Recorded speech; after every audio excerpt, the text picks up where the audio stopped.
요즘은 이런 거 안 써요. 전산 입력으로 하셔야 해요. 젊은 직원의 차가운 목소리에 병태의 얼굴이 붉어졌습니다. 아휴, 나이 드신 분들은 참.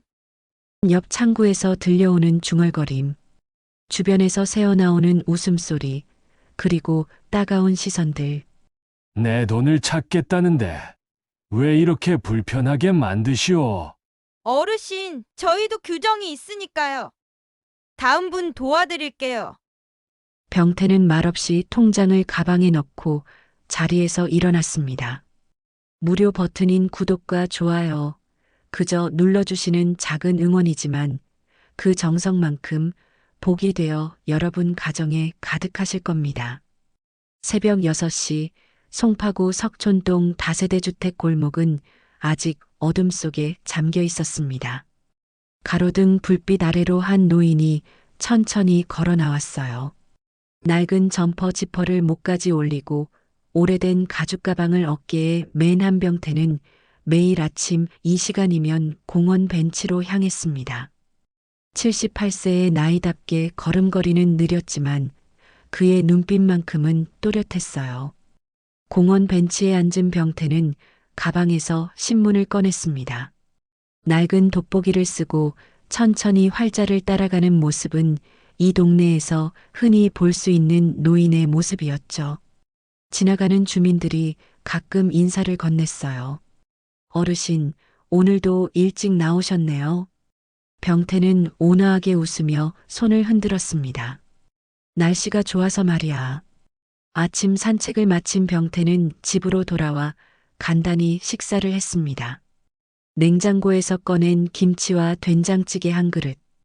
혼자 사는 노인의 밥상은 늘 이렇게 소박했어요. 식사를 마친 뒤 병태는 방 한쪽 서랍을 열었습니다. 그 안에는 낡은 통장 몇 건과 도장, 그리고 오래된 서류 몇 장이 가지런히 정리되어 있었죠. 병태는 통장 한 권을 꺼내 들고 한참을 들여다보았습니다. 수진이 결혼 날짜가 이제 3달 남았구나. 손녀 수진의 결혼을 위해 준비해둔 자금을 찾아야 할 때였어요. 8천만 원. 병태에게는 큰 돈이 아니었지만 손녀에게는 새로운 인생을 시작하는데 필요한 소중한 돈이었습니다. 오전 10시쯤 병태는 가방에 통장과 도장을 챙겨 넣고 집을 나섰어요. 동네 은행까지는 걸어서 10분 거리였습니다. 평소처럼 낡은 점퍼 차림에 천천히 걸어가는 병태의 모습은 누가 봐도 평범한 동네 노인이었죠. 은행 앞 상가에서 만난 구멍가게 주인이 반갑게 인사했습니다. 어르신, 은행 가세요? 응, 잠깐 볼 일이 있어서. 은행 문을 열고 들어선 병태는 익숙한 듯 번호표를 뽑았습니다. 대기 의자에 앉아 차례를 기다리는 동안 주변을 둘러보았어요. 젊은 직장인들이 스마트폰을 들여다보고 있었고 한쪽에서는 중년 여성이 ATM 기계 앞에서 애를 먹고 있었습니다. 세상은 참 빠르게 변하고 있었죠. 62번 고객님, 3번 창구로 오세요. 안내 방송이 울렸습니다. 병태는 천천히 일어나 3번 창구로 걸어갔어요. 창구에는 30대 초반으로 보이는 여직원이 앉아 있었습니다. 명찰에는 박서윤이라고 적혀 있었죠. 어서 오세요. 무슨 일로 오셨나요? 서윤의 목소리는 기계적이었습니다. 병태는 가방에서 통장을 꺼내며 말했어요. 손녀 결혼 자금으로 8천만 원 좀 찾으려고요. 서윤은 통장을 받아들고 컴퓨터를 확인했습니다. 신분증하고 도장 있으세요? 병태는 주머니에서 낡은 지갑을 꺼내 신분증을 건넸어요. 도장도 함께 꺼내 놓았습니다. 그리고 준비해온 손글씨로 작성한 출금 신청서를 내밀었죠. 이거 작성해 왔어요. 서윤은 그 서류를 받아들고 눈살을 찌푸렸습니다. 어르신, 이건 옛날 양식인데요? 병태는 의아한 표호로 물었어요. 지난번에도 이렇게 써서 냈는데 받아주셨는걸요. 서윤은 한숨을 쉬며 말했습니다. 요즘은 이런 거 안 받아요. 전산 입력으로 하셔야 해요. 병태는 당황스러웠습니다. 전산 입력이라는 게 뭔지 잘 몰랐거든요. 그게 뭐죠? 서유는 귀찮다는 듯 설명했어요. 여기 저희 태블릿으로 직접 입력하셔야 한다고요. 규정이 바뀌었어요. 병태는 머쓱하게 웃으며 태블릿을 들여다보았습니다. 화면에는 온갖 버튼과 입력란이 가득했어요. 어디서부터 시작해야 할지 막막했죠. 이걸 제가 해야 하나요? 네, 규정이에요. 아니면 다시 작성하고 오셔야 해요. 옆 창구에서 다른 직원이 작게 중얼거리는 소리가 들렸습니다. 아휴, 나이 드신 분들은 참. 그 순간 주변 대기석에서 작은 웃음소리가 새어나왔어요. 누군가 속삭이는 소리도 들렸습니다. 저러니까 은행이 밀리지. 병태의 얼굴이 서서히 붉어졌습니다. 78년을 살아오며 겪은 수많은 일들 속에서도 이런 수치심은 처음이었어요. 돈을 찾겠다는데 마치 무언가 잘못을 저지른 사람처럼 취급받는 기분이었습니다. 내 돈을 찾겠다는데 왜 이렇게 불편하게 만드시오? 병태의 목소리에는 억눌린 분노가 묻어났어요. 서유는 무표정하게 대답했습니다. 어르신, 저희도 규정이 있으니까요. 불편하시면 다음에 다시 오시든가 아니면 다른 방법을 찾아보세요. 병태는 잠시 서윤을 바라보았습니다. 그 젊은 직원의 눈에는 노인에 대한 존중이나 배려 같은 건 찾아볼 수 없었어요. 그저 귀찮은 업무를 하루빨리 끝내고 싶어 하는 표뿐이었죠. 알았소. 다시 오겠소. 병태는 통장과 도장을 다시 가방에 넣고 자리에서 일어났습니다. 뒤에서 대기하던 사람들의 시선이 따갑게 느껴졌어요. 은행 문을 나서는 병태의 뒷모습은 평소보다 더 구부정해 보였습니다. 집으로 돌아오는 길, 병태는 멈춰서서 하늘을 올려다보았어요. 맑은 가을 하늘이 펼쳐져 있었습니다. 참 세상 좋아졌다는데 사람 대하는 건 오히려 더 각박해졌구만. 그날 밤 병태는 오랫동안 잠들지 못했습니다. 머릿속에는 서윤의 차가운 눈빛과 주변 사람들의 비웃음이 계속 맴돌았어요. 하지만 화가 나기보다는 묘한 슬픔이 밀려왔습니다. 자신이 평생 쌓아온 것들이 낡은 옷 한 벌 때문에 한순간에 무시당하는 현실이 안타까웠죠. 다음 날 아침 병태는 평소보다 일찍 일어났습니다. 어젯밤 잠을 설쳤지만 눈빛만큼은 어제보다 더 단단해 보였어요. 식탁에 앉아 커피를 마시며 병태는 오래된 서류철을 꺼내 펼쳤습니다. 그 안에는 깨끗하게 정리된 각종 증명서와 계약서들이 가득했죠. 이번엔 제대로 준비해 가야겠어. 병태는 혼잣말을 하며 필요한 서류들을 챙겼습니다. 손글씨로 작성했던 출금 신청서 대신 이번엔 은행 홈페이지에서 출력한 정식 양식을 준비했어요. 비록 글씨는 떨렸지만 한 글자 한 글자 정성스럽게 작성했습니다. 오전 10시 30분, 병태는 다시 그 은행 문을 열었습니다. 어제와 똑같은 번호표를 뽑고 똑같은 대기 의자에 앉았어요. 하지만 마음만큼은 어제와 달랐습니다. 이번엔 단단히 준비를 했으니까요. 58번 고객님, 3번 창구로 오세요. 또다시 3번 창구였습니다. 병태가 창구로 다가가자 어제 그 직원 박서윤이 앉아 있었어요. 서윤은 병태를 보자 살짝 눈살을 찌푸렸습니다. 어르신, 어제 또 오셨네요? 병태는 침착하게 대답했습니다. 서류 다시 써왔습니다. 가방에서 깔끔하게 작성한 출금 신청서를 꺼내 건넸어요. 서윤은 서류를 받아들고 훑어보더니 피식 웃었습니다. 이번엔 뭐가 또 빠졌을까요? 그 말투에는 명백한 비아냥이 섞여 있었어요. 옆 창구 직원도 슬쩍 이쪽을 쳐다보며 미소를 지었습니다. 병태는 참았습니다. 확인 좀 부탁드립니다. 서윤은 천천히 서류를 확인하기 시작했어요. 이름, 계좌번호, 금액, 용도까지 하나하나 들여다보았습니다. 그러더니 고개를 저으며 말했죠. 어르신, 여기 날짜가 잘못됐어요. 오늘 날짜를 쓰셔야죠. 병태는 서류를 다시 보았습니다. 분명 오늘 날짜가 맞았어요. 잘 보세요. 10월 13일이라고 썼는데요. 서윤은 짜증스럽게 말했습니다.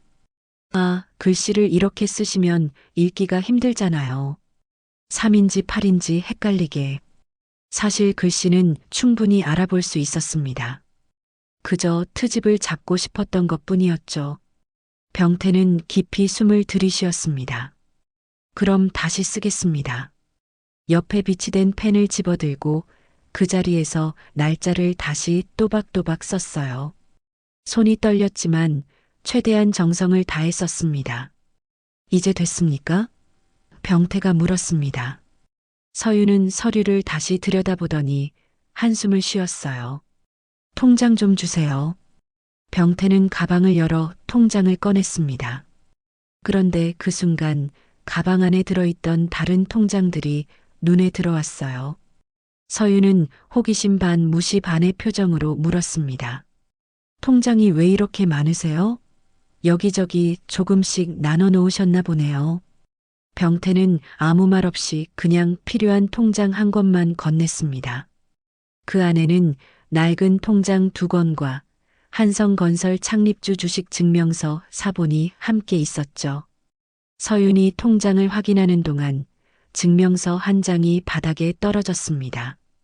옆에 서 있던 다른 고객이 그걸 주워 병태에게 건넸어요. 어르신, 떨어뜨리셨어요.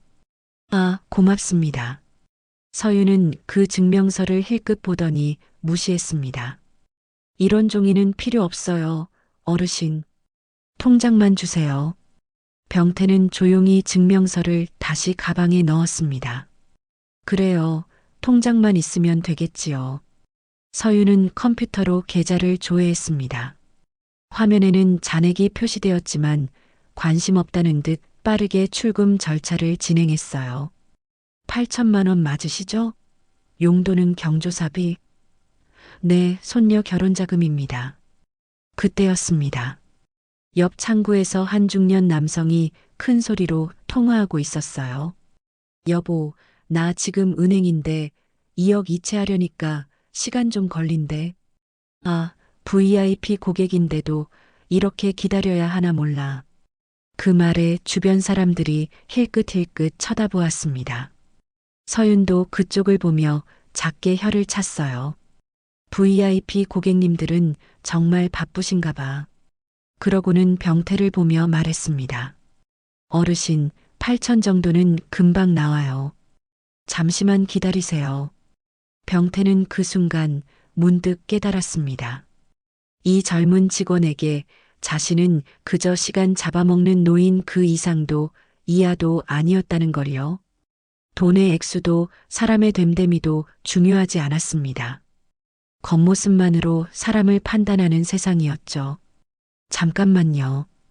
병태는 조용히 말했습니다. 출금은 나중에 하겠습니다.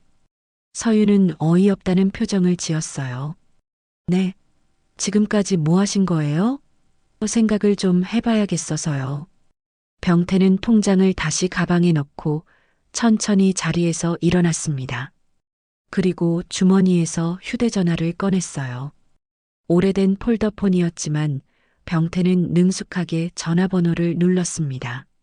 여보세요. 본점 자금운용팀입니까? 한병태입니다. 병태의 목소리는 차분했지만 묘한 무게감이 있었어요. 계좌 이체 좀 하려고 합니다. 전액이요. 서윤은 그 통화를 대수롭지 않게 여겼습니다. 그냥 다른 은행으로 돈을 옮기려는 불만 많은 노인이라고 생각했죠. 어르신, 다음 분 도와드릴게요. 뒤에 대기하던 손님을 불렀습니다. 병태는 은행 밖으로 나왔습니다. 가을 햇살이 따스했지만 가슴 한구석은 서늘했어요. 돈보다 사람을 먼저 봐야 하는 건데. 병태는 혼잣말을 하며 천천히 걸음을 옮겼습니다. 그날 오후 병태는 집에 돌아와 오래된 명함처를 꺼냈습니다. 그 안에는 수십 년간 쌓아온 인연들의 명함이 가득했어요. 은행 본점장, 지점장, 그리고 자금운용 팀장의 명함도 있었습니다. 이제 진짜 결정을 해야겠구만. 병태는 명함을 손에 쥐고 한참을 생각했습니다. 분노보다는 실망이 컸어요. 사람을 대하는 기본조차 잃어버린 세상이 안타까웠습니다. 저녁 무렵 병태의 휴대전화가 울렸습니다. 손녀 수진이었어요. 할아버지, 결혼 자금 준비 잘 되고 있어요? 병태는 온화하게 대답했습니다. 그럼 걱정 마라. 할아버지가 다 준비해 놓을게. 전화를 끊고 난 뒤 병태는 창밖을 바라보았습니다. 노을이 지고 있었어요. 수진이를 위해서라도 제대로 된 교훈을 남겨줘야겠어. 병태의 눈빛이 결연하게 빛났습니다. 사흘이 지났습니다. 병태는 그동안 아무 연락도 하지 않았어요. 은행 측에서도 별다른 움직임이 없었습니다. 그저 평범한 노인의 불만 정도로 치부했던 거죠. 하지만 병태는 그 시간 동안 차근차근 준비하고 있었습니다. 월요일 아침 병태는 평소와 다른 모습으로 집을 나섰어요. 깨끗하게 다림질한 와이셔츠에 정장 바지, 그리고 오래되었지만 품격 있는 코트를 걸쳤습니다. 가죽 가방도 평소 매던 낡은 것이 아니라 오래 보관해 두었던 고급스러운 서류 가방이었죠. 은행 문을 열고 들어선 병태의 모습에 로비 안내 직원이 잠시 멈칫했습니다. 어서 오세요. 평소보다 조금 더 공손한 인사였어요. 병태는 번호표를 뽑고 대기석에 앉았습니다. 61번 고객님, 3번 창구로 오세요. 또다시 박서윤의 창구였습니다. 서윤은 병태를 보자 눈을 깜빡였어요. 지난번과는 확연히 다른 차림새였지만 얼굴은 기억하고 있었죠. 아, 어르신. 또 오셨네요. 병태는 조용히 창구 앞에 섰습니다. 출금하러 왔습니다. 서류 가방을 열어 통장과 신분증, 그리고 완벽하게 작성된 출금 신청서를 꺼내 놓았어요. 서윤은 습관적으로 서류를 확인했습니다. 금액이 8천만 원 맞으시죠? 네, 맞습니다. 병태의 목소리는 차분했습니다. 서윤은 컴퓨터 화면을 보며 절차를 진행했어요. 그런데 문득 화면에 뜬 메모 하나가 눈에 들어왔습니다. 특별 고객 본점 확인 필요라는 빨간 글씨였죠. 서윤은 고개를 갸우뚱했습니다. 어르신, 잠시만 기다려주세요. 확인할 게 있어서요. 내선 전화를 들어 어딘가에 전화를 걸었어요. 지점장님, 3번 창구인데요. 한병태 고객님 출금건으로 확인 좀 부탁드립니다. 잠시 후 지점장실 문이 열리며 한 중년 남성이 급하게 걸어 나왔습니다. 지점장 김태수였어요. 김태수는 병태를 보자 당황한 표정을 감추지 못했습니다. 한 선생님, 이렇게 직접 오실 일이 있으셨습니까? 서윤은 그 호칭에 의아해했어요. 선생님이라니? 평범한 노인 고객에게 쓸 호칭은 아니었습니다. 김태수는 서윤을 보며 낮은 목소리로 말했습니다. 박 대리, 이분은 우리 은행 최우수 고객이시네. 내가 직접 처리하겠네. 네. 아, 네. 서윤은 어리둥절한 표정으로 자리에서 일어났습니다. 김태수는 병태를 지점장실로 안내했어요. 이쪽으로 오시죠. 편하게 앉으세요. 지점장실 문이 닫히자 김태수는 진땀을 흘리며 말했습니다. 선생님, 혹시 저희 직원이 실례를 했습니까? 본점에서 연락이 왔습니다. 전액 이체권으로요. 병태는 창밖을 보며 천천히 말했습니다.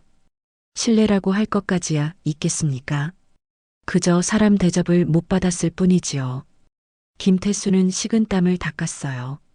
정말 죄송합니다. 제가 교육을 제대로 못 시켰습니다. 병태는 고개를 저었습니다. 교육의 문제가 아닙니다. 마음의 문제지요. 돈이 많으면 존중받고 없어 보이면 무시당하는 게 요즘 세상 아닙니까? 김태수는 할 말이 없었습니다. 병태의 말이 전곡을 찔렀으니까요. 선생님, 그래도 한 번만 기회를 주십시오. 제가 직원들 교육 제대로 다시 시키겠습니다. 병태는 잠시 침묵했습니다. 그리고는 조용히 물었어요. 김지점장, 나를 알아보셨소? 네, 물론입니다. 20년 넘게 거래하신 분이신데요. 김태수는 고개를 숙였습니다. 병태는 씁쓸하게 웃었어요. 그런데 저 젊은 직원은 몰랐겠지요. 당연합니다. 자기 눈에 비친 모습만 봤을 테니까. 병태는 가방에서 서류 한 장을 꺼냈습니다. 본점 앞으로 보낸 전액 이체 요청서였어요. 이미 본점에는 통보했습니다. 2천억 원 전액 이체하겠다고. 김태수의 얼굴이 새하얗게 질렸습니다. 2천억이라고요? 네, 내전 재산입니다. 병태는 담담하게 말했습니다. 김태수는 급히 말했어요. 선생님, 그 정도 금액이 빠지면 저희 지점이 정말 곤란해집니다. 본점 평가에도 큰 타격이고요. 병태는 알고 있었습니다. 그래서 이 방법을 택한 거였죠. 곤란하면 사람을 제대로 대해야지요. 병태의 목소리에는 흔들림이 없었습니다. 김태수는 애원하듯 말했어요. 선생님, 제발 한 번만 기회를 주십시오. 박서윤 대리를 당장 징계하겠습니다. 병태는 고개를 저었습니다. 징계는 원하지 않습니다. 다만 깨달았으면 좋겠소. 돈으로 사람을 재단하는 게 얼마나 잘못된 일인지. 김태수는 당황스러웠어요. 징계도 원하지 않는다면 도대체 무엇을 원하는 걸까요? 그럼 어떻게 해드리면 되겠습니까? 김태수가 조심스럽게 물었습니다. 병태는 잠시 생각하더니 말했어요. 일단 8천만 원만 출금하겠습니다. 나머지는 천천히 결정하지요. 김태수는 안도의 한숨을 쉬었습니다. 하지만 병태는 덧붙였어요. 대신 앞으로 이 은행에서 나 같은 사람이 또 나오지 않기를 바랍니다. 김태수는 고개를 숙였습니다. 명심하겠습니다. 병태가 지점장실 문을 열고 나오자 복도에 서 있던 서윤과 눈이 마주쳤습니다. 서윤은 어색하게 고개를 숙였어요. 병태는 그냥 지나쳤습니다. 말을 걸 필요도 없었죠. 은행을 나서며 병태는 하늘을 올려다보았습니다. 이제 시작이구만. 혼잣말을 하며 천천히 걸음을 옮겼어요. 오늘 일은 단순히 돈을 찾는 문제가 아니었습니다. 사람의 가치를 일깨우는 일의 시작이었죠. 그날 오후 은행 안은 술렁였습니다. 병태가 2천억 원대 자산가라는 소문이 직원들 사이에 퍼졌거든요. 서윤은 창구에 앉아 멍하니 컴퓨터 화면만 바라보았습니다. 자신이 얼마나 큰 실수를 저질렀는지 이제야 깨달았어요. 로비 안내 직원이 작게 속삭였습니다. 그 어르신, 한성건설 창립 멤버래. 우리가 몰랐던 거지. 다른 직원이 한숨을 쉬었어요. 겉모습만 보고 판단하면 안 되는데 말이야. 서윤은 그날 처음으로 자신의 태도를 돌아보았습니다. 그리고 깊은 후회에 잠겼어요. 다음 날 아침 7시 은행 본점 재무관리팀은 비상이 걸렸습니다. 팀장 이강민이 긴급 회의를 소집했어요. 여러분, 큰일 났습니다. 한병태 고객의 특수거래 계좌에서 전액 이체 요청이 들어왔습니다. 회의실에 모인 직원들이 술렁였어요. 한병태요? 그분이 누구신데요? 젊은 직원 하나가 물었습니다. 이강민은 컴퓨터 화면을 회의실 스크린에 띄웠어요. 우리 은행 전체 예치금 상위 5위 안에 드는 분입니다. 정확한 금액은 2,045억 원입니다. 2천억이요? 직원들의 눈이 휘둥그레졌습니다. 이강민은 심각한 표정으로 말을 이었어요. 문제는 이분이 20년 넘게 한 푼도 안 빼고 계속 입금만 하신 분이라는 겁니다. 그런 분이 갑자기 전액 이체를 요청하셨어요. 한 직원이 조심스럽게 물었습니다. 혹시 다른 은행에서 더 좋은 조건을 제시한 건 아닐까요? 이강민은 고개를 저었어요. 확인해 봤는데 그런 정황은 없습니다. 송파 지점에서 무슨 일이 있었던 것 같습니다. 바로 그때 회의실 문이 열리며 본점장 박준혁이 들어왔습니다. 이 팀장, 상황 파악됐나? 이강민이 급히 보고했어요. 예, 지금 송파 지점장에게 연락하고 있습니다. 박준혁은 답답하다는 듯 말했습니다. 연락만 하고 있을 게 아니라 직접 내려가 봐야 하는 거 아닌가? 지금 바로 출발하겠습니다. 이강민은 서류를 챙겨 급히 회의실을 나섰어요. 박준혁은 창밖을 보며 중얼거렸습니다. 한병태 고객, 도대체 무슨 일이 있었던 거야? 오전 9시 송파 지점장실에는 긴장감이 흘렀습니다. 김태수 지점장은 본점 재무관리팀장 이강민과 마주 앉아 있었어요. 정확히 어떤 일이 있었습니까? 이강민의 목소리는 차가웠습니다. 김태수는 사실대로 보고했어요. 저희 직원이 고객 응대를 제대로 못했습니다. 한 선생님께서 출금하러 오셨는데 창구 직원이 불친절하게 대했다고 합니다. 이강민은 황당하다는 표정을 지었어요. 그게 무슨 말입니까? 2천억 자산가를 어떻게 대했길래? 저희도 그분이 평소 검소하게 지내셔서 몰랐습니다. 김태수의 변명은 초라했습니다. 이강민은 한숨을 쉬었어요. 몰랐다고요? VIP 명단에 있는 분인데 모를 수가 있습니까? 김태수는 할 말이 없었습니다. 사실 병태는 VIP 명단에 분명히 등록되어 있었어요. 하지만 본인이 특별 대우를 원하지 않아서 일반 고객처럼 번호표를 뽑고 기다렸던 겁니다. 직원들은 그런 사정을 몰랐고 컴퓨터로 계좌를 조회하기 전까지는 그저 평범한 노인으로만 봤던 거죠. 이강민이 물었습니다. 해당 직원은 누굽니까? 김태수는 조심스럽게 대답했어요. 박서윤 대리입니다. 이강민은 메모했습니다. 당장 징계 절차 들어가야 합니다. 이런 실수는 용납할 수 없습니다. 그때 김태수가 급히 말했어요. 그런데 한 선생님께서는 징계를 원하지 않으신다고 하셨습니다.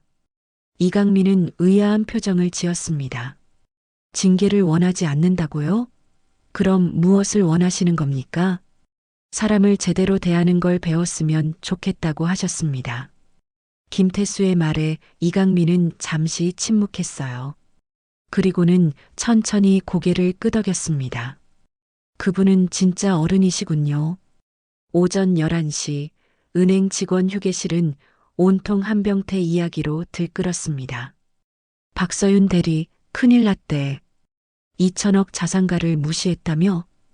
지점장님이 엄청 혼났대. 수군거림 속에서 서윤은 구석 자리에 앉아 커피를 마시고 있었어요. 선배 직원 하나가 다가와 물었습니다. 서윤아, 너 정말 그 어르신한테 불친절하게 했어? 서윤은 고개를 숙였어요. 제가 몰랐어요. 그냥 평범한 노인분인 줄 알았죠. 선배는 한숨을 쉬었습니다. 그게 문제야. 돈 있어 보이는 사람한테만 친절하면 안 되는 거잖아. 다른 직원이 끼어들었어요. 그 어르신, 한성건설 창립 멤버래. 땅만 해도 엄청 많이 가지고 계신데. 또 다른 직원이 말했습니다. 맞아. 근데 평소에는 그냥 동네 할아버지처럼 사신대. 완전 검소하게. 서윤은 점점 더 작아지는 기분이었어요. 자신이 얼마나 큰 실수를 저질렀는지 뼈저리게 느꼈습니다. 선배가 조심스럽게 말했어요. 그래도 다행이야.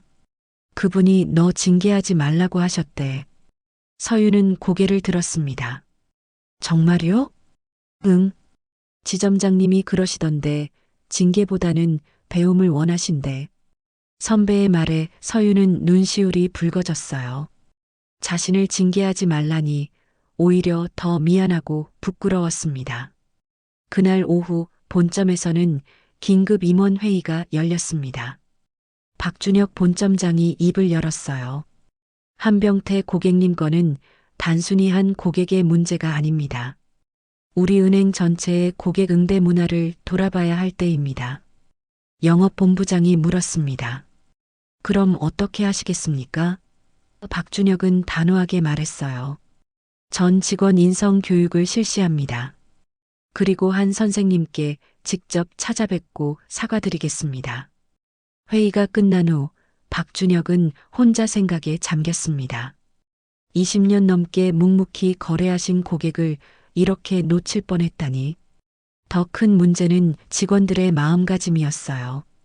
돈으로 사람을 판단하는 풍토가 언제부턴가 당연해진 게 아닐까요? 저녁 무렵 서유는 집으로 돌아가는 지하철 안에서 멍하니 창밖을 바라보았습니다. 오늘 하루 종일 병태의 얼굴이 떠올랐어요. 차갑게 대했던 자신의 말투, 비아냥거리던 표정, 무시하던 눈빛.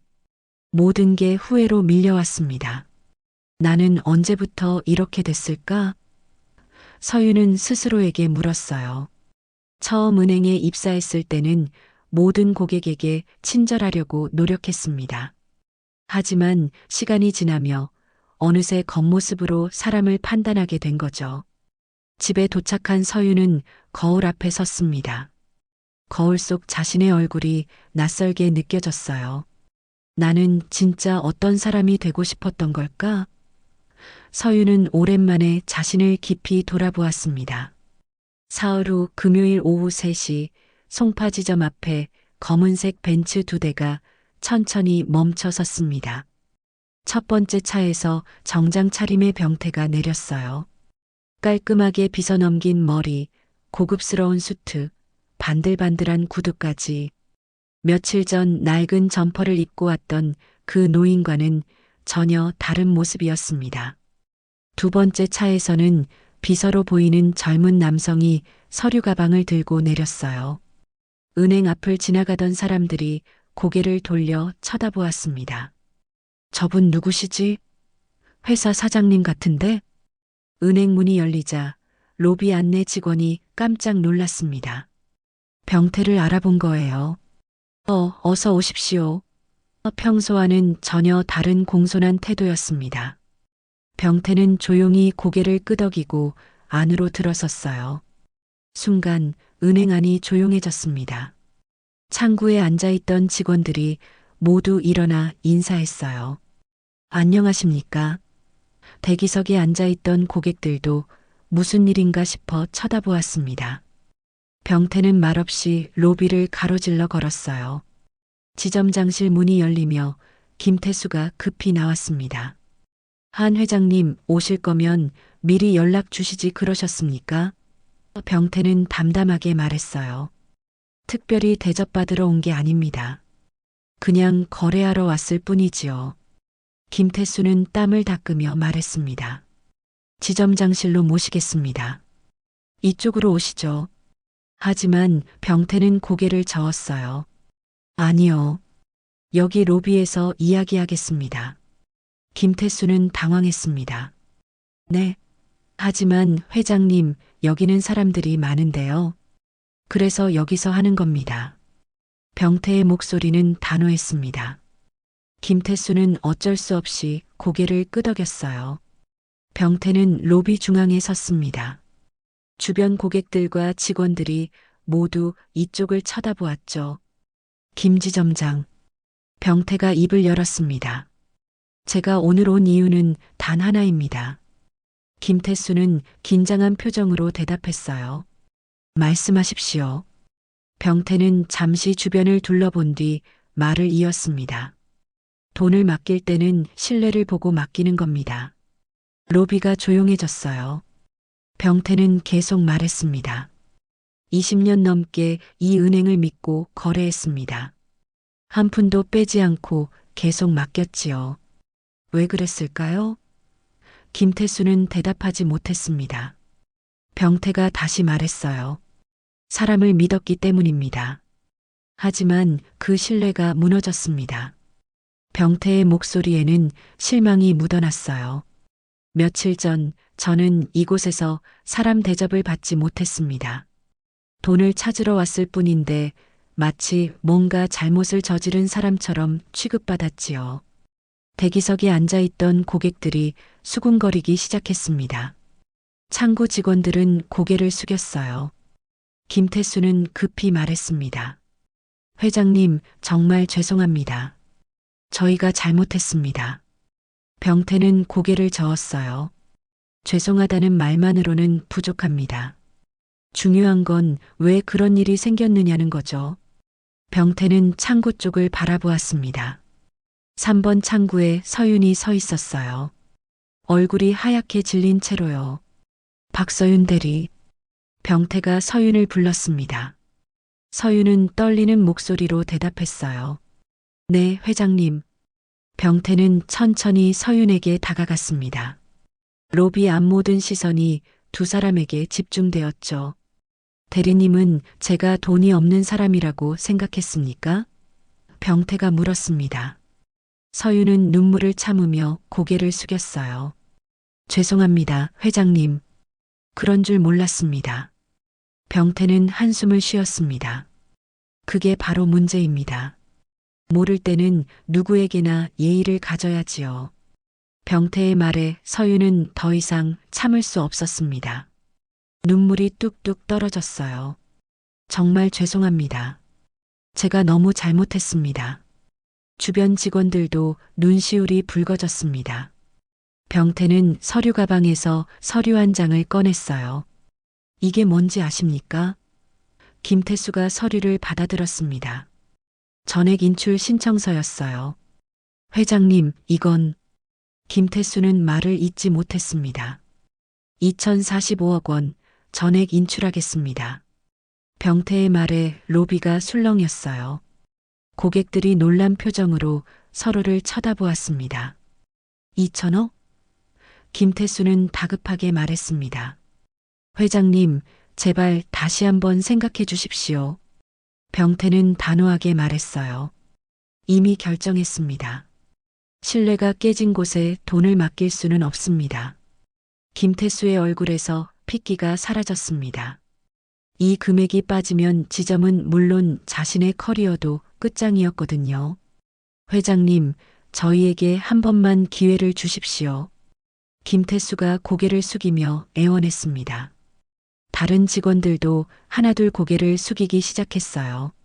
서윤은 무릎이 꺾일 것 같았습니다. 모두 자신 때문이었으니까요. 병태는 잠시 침묵했습니다. 로비 안은 숨소리조차 들릴 정도로 조용했어요. 그때 병태가 다시 입을 열었습니다. 돈은 다시 벌 수 있지만 사람을 잃으면 다시는 못 돌아옵니다. 김태수는 고개를 들었어요. 회장님, 병태는 계속 말했습니다. 저는 돈이 많은 사람이 아니라 그저 검소하게 살아온 평범한 노인입니다. 하지만 평범하다고 해서 무시받아야 할 이유는 없지요. 서윤은 더 이상 참을 수 없어 앞으로 나왔어요. 회장님, 정말 죄송합니다. 제 잘못입니다. 제가 사람을 겉모습으로만 판단했습니다. 목이 메어 말이 제대로 나오지 않았습니다. 제발 저를 용서해 주십시오. 병태는 서윤을 바라보았습니다. 젊은 직원의 눈에는 진심 어린 후회가 담겨 있었어요. 용서는 쉽습니다. 하지만 중요한 건 깨달음입니다. 병태는 인출 신청서를 김태수에게 건넸습니다. 절차 진행하십시오. 김태수의 손이 떨렸어요. 서류를 받아들고 절망적인 표정으로 병태를 바라보았습니다. 로비 앞 모든 사람이 숨죽이며 지켜보고 있었어요. 과연 병태의 마음을 돌릴 수 있을까요? 그날 밤 병태는 손녀 수진과 송파구 석촌호수 근처 조용한 식당에서 저녁을 먹고 있었습니다. 수지는 할아버지의 표정이 평소와 다르다는 걸 느꼈어요. 할아버지, 무슨 일 있으세요? 병태는 잠시 망설이다 천천히 입을 열었습니다. 수진아, 할아버지가 요즘 느낀 게 있어. 병태는 찻잔을 들며 말했어요. 돈이 많다고 해서 사람이 커지는 게 아니더구나. 수지는 고개를 갸우뚱했습니다. 무슨 말씀이세요? 병태는 며칠 전 은행에서 있었던 일을 조심스럽게 이야기했어요. 수지는 이야기를 듣고 화가 났습니다. 할아버지를 그렇게 대했다고요? 너무하네요. 병태는 손녀의 손을 잡으며 고개를 저었어요. 화낼 일은 아니야. 오히려 나는 그 젊은 친구가 안타까웠어. 수지는 의아한 표호로 할아버지를 바라보았습니다. 할아버지, 그래도 너무 화나셨죠? 수진이 물었어요. 병태는 창밖을 바라보며 말했습니다. 처음엔 화가 났지. 하지만 지금은 화가 아니라 안타까움이야. 수지는 할아버지의 말뜻을 이해하려 애썼습니다. 병태는 계속 말했어요. 그 친구는 사람을 작게 보는 눈을 가졌더구나. 겉모습으로만 판단하는 거지. 그게 얼마나 위험한 일인지 모르는 거야. 수지는 고개를 끄덕였습니다. 맞아요. 사람은 겉으로 판단하면 안 되는데. 그래서 말이야. 병태는 수진을 바라보며 말했습니다. 할아버지가 결심한 게 있어. 수지는 궁금한 표정을 지었어요. 무슨 결심이요? 병태는 잠시 생각하더니 입을 열었습니다. 돈으로 사람을 가르치는 게 아니라 마음을 가르쳐야겠다고 생각했어. 수지는 의아했습니다. 마음을 가르친다고요? 병태는 고개를 끄덕였어요. 응. 인출한 돈 중 일부를 교육재단에 기부하려고 해. 고객 응대 인성 교육을 위한 재단 말이야. 수지는 놀란 표정을 지었습니다. 할아버지, 정말이요? 그래. 돈이 아니라 마음을 가르쳐야 할 때야. 병태의 목소리는 확고했습니다. 수지는 잠시 생각하더니 말했어요. 할아버지는 정말 대단하세요. 저 같으면 그냥 화내고 끝냈을 텐데. 병태는 미소를 지었습니다. 화내는 건 쉽지. 하지만 그건 아무것도 바꾸지 못해. 식사를 마치고 집으로 돌아가는 길, 병태는 하늘의 별을 올려다보았어요. 사람의 가치는 돈으로 측정되는 게 아니야. 혼잣말을 하며 천천히 걸음을 옮겼습니다. 수지는 할아버지의 뒷모습을 보며 깊은 존경심을 느꼈어요. 다음 날 월요일 은행 본점에서는 임원회의가 열렸습니다. 박준혁 본점장이 심각한 표정으로 입을 열었어요. 여러분, 한병태 고객님 거는 우리에게 큰 교훈을 주고 있습니다. 회의실에 모인 임원들이 조용히 귀를 기울였습니다. 우리는 언제부턴가 VIP 고객과 일반 고객을 구분하기 시작했습니다. 박준혁이 말했어요. 하지만 진짜 VIP는 통장 잔고가 아니라 우리를 믿고 거래해 주시는 모든 분들입니다. 임원들이 고개를 끄덕였습니다. 영업본부장이 조심스럽게 물었어요. 본점장님, 그래서 어떻게 하시겠습니까? 박준혁은 단호하게 말했습니다. 전 직원 인성 교육을 실시합니다. 그리고 한 선생님께 직접 찾아뵙고 진심으로 사과드리겠습니다. 추가로 한 가지 더 제안하고 싶습니다. 박준혁이 말을 이었어요. 고객 응대 매뉴얼을 전면 재검토하겠습니다. 모든 고객을 동등하게 대하는 문화를 만들어야 합니다. 임원들이 박수를 쳤습니다. 그날 오후 박준혁은 직접 병태의 집을 찾아갔습니다. 송파구 다세대 주택 앞에 선 박준혁은 잠시 망설였어요. 본점장이 직접 고객을 찾아가는 일은 매우 이례적이었습니다. 하지만 이번만큼은 꼭 필요한 일이었죠. 초인종을 누르자 병태가 문을 열었습니다. 누구시오?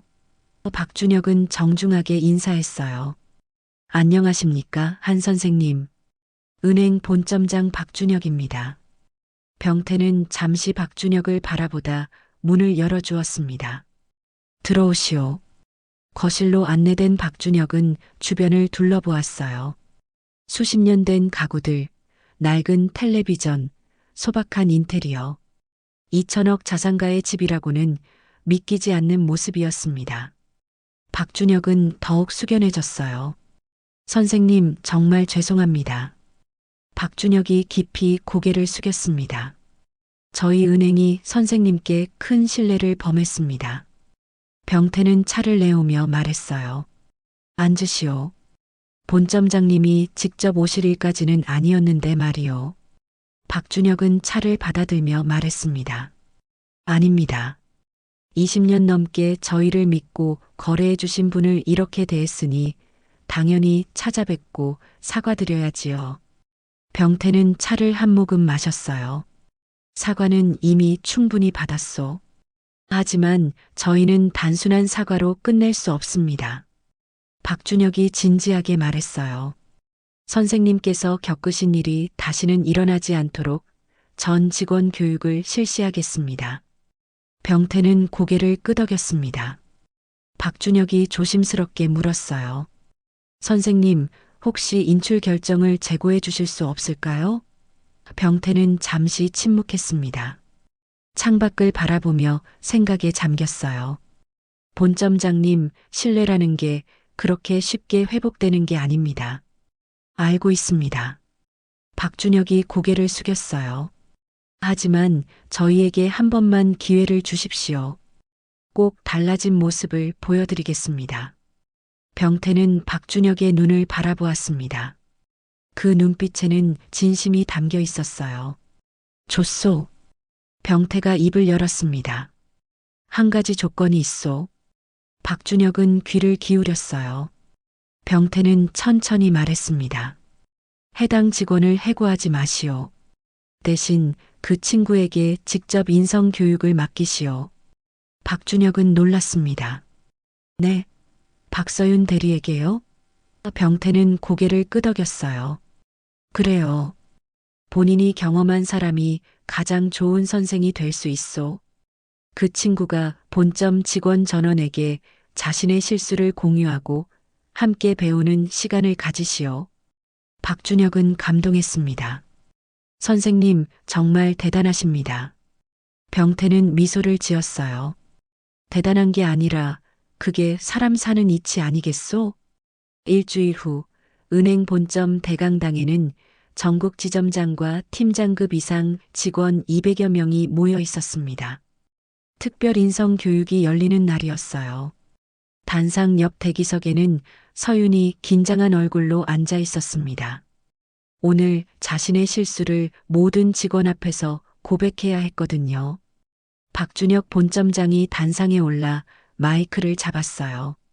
여러분, 오늘 이 자리는 단순한 교육이 아닙니다. 우리 모두가 함께 반성하고 배우는 시간입니다. 강당이 조용해졌습니다. 오늘 이 자리를 마련하게 된 계기를 말씀드리겠습니다. 박준혁은 한병태와 있었던 일을 차근차근 설명했어요. 20년 넘게 거래한 VIP 고객이 어떻게 무시당했는지, 그리고 2천억 원 전액 인출을 결심하기까지의 과정을 솔직하게 이야기했습니다. 강당 안 직원들의 표이 점점 굳어졌어요. 그분은 우리에게 큰 교훈을 주셨습니다. 박준혁이 말을 이었어요. 해당 직원을 징계하지 말라고 하셨습니다. 대신 그 직원이 직접 자신의 경험을 나누며 우리 모두가 배우기를 원하셨습니다. 강당에서 작은 술렁임이 일었습니다. 이제 박서윤 대리를 모시겠습니다. 박준혁의 소개에 서윤은 떨리는 다리로 단상에 올랐어요. 200명이 넘는 직원들의 시선이 자신에게 쏠렸습니다. 마이크 앞에 선 서윤은 한참을 말을 잇지 못했어요. 안녕하십니까? 송파지점 박서윤입니다. 목소리가 떨렸습니다. 저는 오늘 여러분께 제 부끄러운 이야기를 하려고 합니다. 서윤은 깊이 숨을 들이쉬었어요. 그리고 용기를 내어 말하기 시작했습니다. 2주 전 한 어르신이 저희 지점에 오셨습니다. 서유는 그날의 일을 생생하게 이야기했어요. 낡은 점퍼를 입고 온 병태를 어떻게 대했는지, 비아냥거리던 자신의 말투, 무시하던 눈빛까지 숨김없이 고백했습니다. 강당 안 직원들이 숙연해졌어요. 누군가는 고개를 숙였고 누군가는 자신을 돌아보는 표정을 지었습니다. 서유는 눈물을 참으며 계속 말했어요. 저는 그분이 2천억 원 자산가라는 걸 몰랐습니다. 하지만 그게 문제가 아니었습니다. 설령 그분이 정말 돈이 없는 평범한 노인이셨다 해도 저는 그렇게 대해선 안 됐습니다. 서윤의 목소리가 떨렸어요. 사람의 가치는 통장 잔고로 측정되는 게 아니니까요. 강당 안 여기저기서 고개를 끄덕이는 모습이 보였습니다. 저는 제 자신이 너무 부끄러웠습니다. 서윤은 눈물을 닦으며 말했어요. 언제부턴가 저는 겉모습으로 사람을 판단하고 있었습니다. VIP 고객에게만 친절하고 평범해 보이는 고객에게는 무성의하게 대했죠. 강당이 조용했습니다. 그런데 한병태 회장님께서는 저를 징계하지 말라고 하셨습니다. 서유는 고개를 들었어요. 용서해 주신 게 아니라 배울 기회를 주신 겁니다. 그 은혜를 저는 평생 잊지 못할 것입니다. 강당 곳곳에서 눈물을 훔치는 직원들이 보였어요. 서유는 마지막으로 말했습니다. 여러분, 우리는 돈을 다루는 사람들입니다. 하지만 그보다 먼저 사람을 대하는 사람들입니다. 제 실수가 여러분에게 교훈이 되길 바랍니다. 서윤이 깊이 고개를 숙이자 강당에서 박수가 터져 나왔어요. 박수는 점점 커졌습니다. 직원들이 일어나 서윤에게 박수를 보냈어요. 서윤은 눈물을 흘리며 다시 한번 고개를 숙였습니다. 이날의 교육은 은행 전체에 큰 변화를 가져왔어요. 며칠 후 박준혁은 다시 병태를 찾아갔습니다. 선생님, 교육이 잘 끝났습니다. 직원들 모두 큰 감동을 받았습니다. 병태는 차를 따르며 물었어요. 그 젊은 친구는 잘 있소? 박준혁은 미소를 지었습니다. 네, 박서윤 대리 말씀이시죠? 많이 달라졌습니다. 그렇다면 다행이요. 병태가 말했어요. 박준혁은 조심스럽게 물었습니다. 선생님, 그럼 이제 거래를 다시 해주시겠습니까? 병태는 잠시 생각하더니 고개를 끄덕였어요. 좋소. 하지만 한 가지 더 부탁이 있소. 말씀하십시오. 박준혁이 대답했습니다. 병태는 서랍에서 서류 한 장을 꺼냈어요. 이 돈 중 일부로 재단을 만들고 싶소. 고객 응대 인성 교육을 위한 재단 말이요. 박준혁은 놀라며 서류를 받아들었습니다. 이건 100억 원이십니까? 박준혁이 물었어요. 병태는 고개를 끄덕였습니다. 그래요. 이 돈으로 전국 은행 직원들에게 인성 교육을 제공하고 싶소. 돈이 아니라 사람을 먼저 생각하는 문화를 만들고 싶습니다. 박준혁은 감동했어요. 선생님, 정말 대단하십니다. 이런 결정을 하시다니. 병태는 미소를 지었습니다. 대단한 게 아니요. 그저 사람이 사람답게 사는 세상을 만들고 싶을 뿐이요. 저희 은행이 적극 협력하겠습니다. 박준혁이 말했어요. 병태는 고개를 끄덕였습니다. 고맙소. 그럼 거래는 계속하겠소. 다만 특별 대우는 사양하겠소. 평범한 고객으로 대해주시오. 박준혁은 웃으며 대답했어요. 알겠습니다, 선생님. 하지만 이미 선생님은 특별하십니다. 돈 때문이 아니라 사람 때문에 말입니다. 병태도 따뜻하게 웃었습니다. 그날 저녁 병태는 손녀 수진에게 전화를 걸었어요. 수진아, 결혼 자금 준비 다 됐다. 이번 주말에 같이 은행 가자. 수진은 기뻐하며 대답했습니다. 네, 할아버지. 정말 감사해요. 전화를 끄는 병태는 창밖을 바라보았습니다. 노을이 아름답게 지고 있었어요. 사람을 먼저 생각하는 세상, 그게 내가 남기고 싶은 유산이야. 병태는 혼잣말을 하며 따뜻한 미소를 지었습니다. 1년 후 서울 중구은행연합회관 대강당에는 500여 명의 금융권 종사자들이 모여 있었습니다. 한병태 고객 존중 인성교육 기금 1주년 기념식이 열리는 날이었어요. 무대 위 대형 스크린에는 지난 1년간의 교육 성과가 펼쳐지고 있었습니다.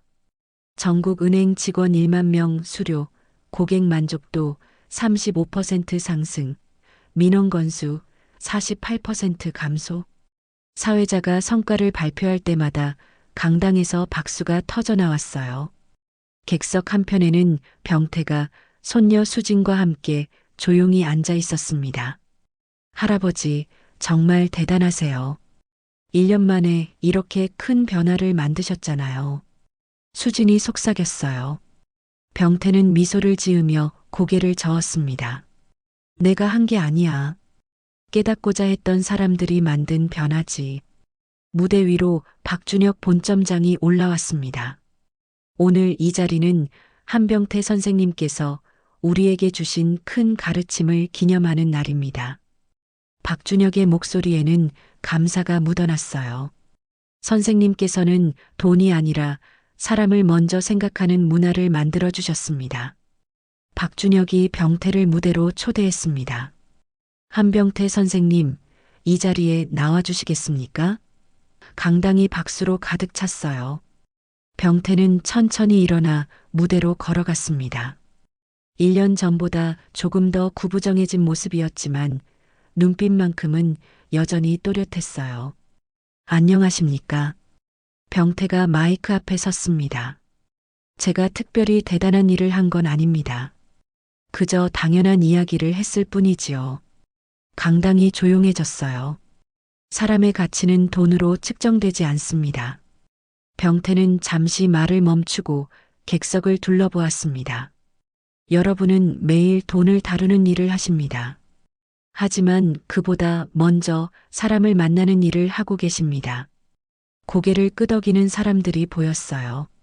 돈은 도구일 뿐입니다. 중요한 건 그 돈을 다루는 사람의 마음입니다. 1년 전 저는 작은 모욕을 경험했습니다. 병태가 솔직하게 말했어요. 하지만 그 경험이 이렇게 큰 변화를 만들 줄은 몰랐습니다. 여러분 모두가 함께 만든 변화입니다. 강당에서 다시 박수가 쏟아졌습니다. 객석 뒤편에는 서윤이 앉아 있었어요. 1년 전 그날의 기억이 떠올랐습니다. 자신의 실수가 이렇게 큰 배움으로 이어질 줄은 상상도 못했죠. 서윤의 눈가가 촉촉해졌습니다. 기념식이 끝난 후 로비에서 리셉션이 열렸습니다. 병태는 여러 사람들과 인사를 나누고 있었어요. 그때 서윤이 조심스럽게 다가왔습니다. 회장님, 안녕하십니까? 박서윤입니다. 병태는 서윤을 보고 따뜻하게 웃었어요. 오, 젊은 친구.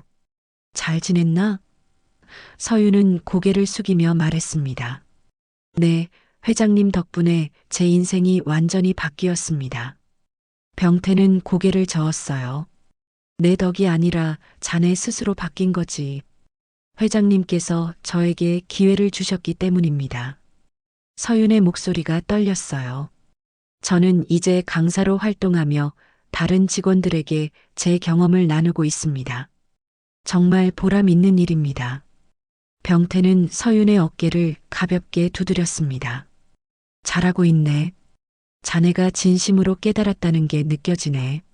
저녁 무렵 병태는 수진과 함께 집으로 돌아가는 차 안에 있었어요. 수진이 물었습니다. 할아버지, 행복하세요? 병태는 창밖을 바라보며 대답했습니다. 그럼 정말 행복해.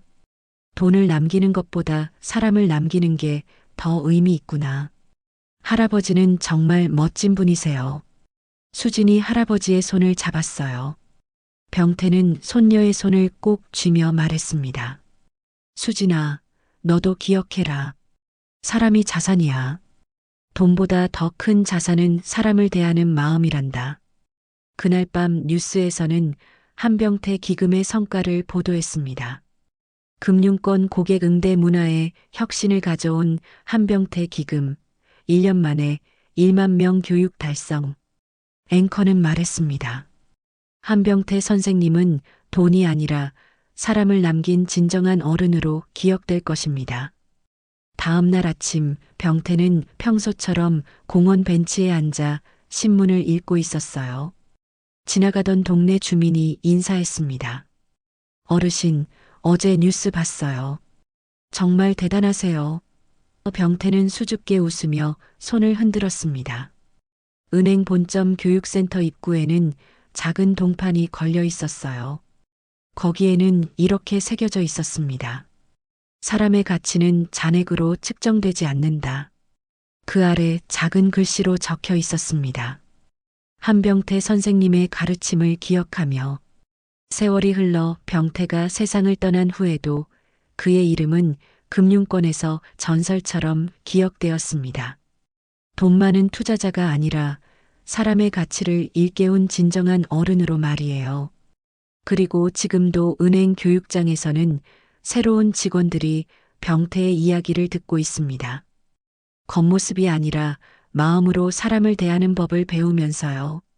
병태가 남긴 진짜 유산은 돈이 아니라 존중의 문화였습니다. 만약 마음이 움직이셨다면 한 줄의 응원을 남겨주세요. 구독과 좋아요는 우리 채널이 더 많은 이야기를 전하는 힘이 됩니다. 고맙습니다.